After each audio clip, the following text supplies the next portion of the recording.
Speaking for ECHO, the Environmental Children's Organization. We're a group of 12 and 13-year-olds trying to make a difference. Vanessa Seti, Morgan Geisler, Michelle Quigg, and me. We've raised all the money to come here ourselves, to come 5,000 miles to tell you adults you must change your ways. Coming up here today, I have no hidden agenda. I am fighting for my future.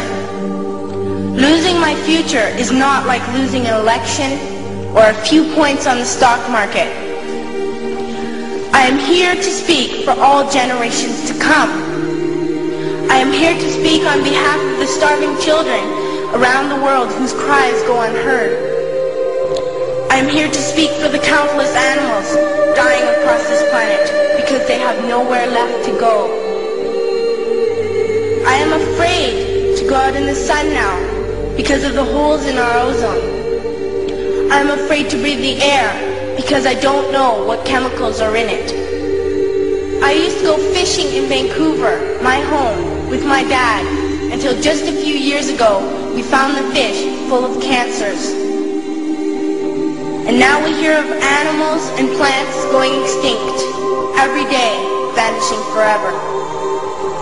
In my life, I have dreamt of seeing the great herds of wild animals, jungles and rainforests full of birds and butterflies. But now I wonder if they will even exist for my children to see. Did you have to worry of these things when you were my age? All this is happening before our eyes, and yet we act as if we have all the time we want and all the solutions. I'm only a child and I don't have all the solutions. But I want you to realize, neither do you.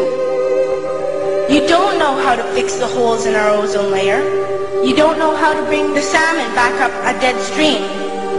You don't know how to bring back an animal now extinct.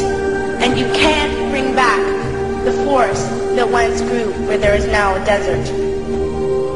If you don't know how to fix it, please stop breaking it.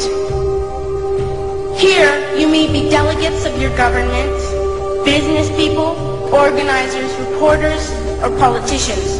But really, your mothers and fathers, sisters and brothers, aunts and uncles, and all of you are someone's child. I'm only a child, yet I know we are all part of a family, 5 billion strong. In fact, 30 million species strong. And borders and governments will never change that. I'm only a child, yet I know we are all in this together and should act as one single world towards one single goal. In my anger, I am not blind, and in my fear, I am not afraid of telling the world how I feel. In my country, we make so much waste. We buy and throw away, and yet northern countries will not share with the needy. Even when we have more than enough, we are afraid to share. We are afraid to let go of some of our wealth. In Canada, we live the privileged life, with plenty of food, water, and shelter. We have watches, bicycles, computers, and television sets. The list could go on for 2 days. 2 days ago, here in Brazil, we were shocked when we spent time with some children living on the streets. This is what one child told us. I wish I was rich.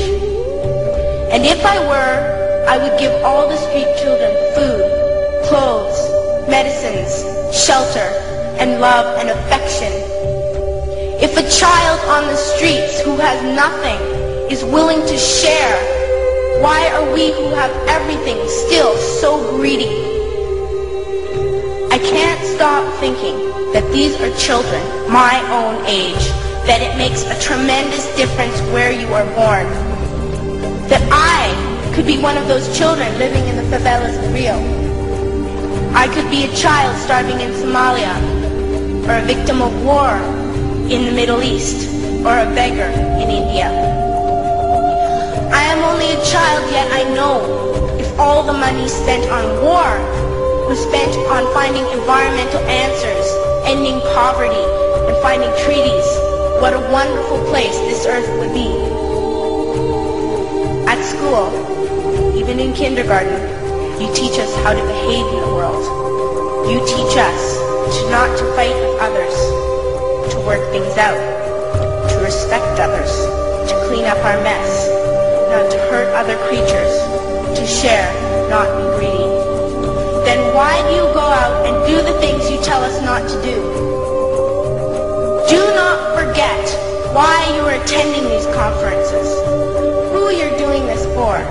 We are your own children. You are deciding what kind of world we are growing up in. Parents should be able to comfort their children by saying, everything's going to be all right. It's not the end of the world, and we're doing the best we can. But I don't think you can say that to us anymore. Are we even on your list of priorities? My dad always says, you are what you do, not what you say. Well, what you do makes me cry at night. You grown-ups say you love us, but I challenge you, please, make your actions reflect your words. Thank you.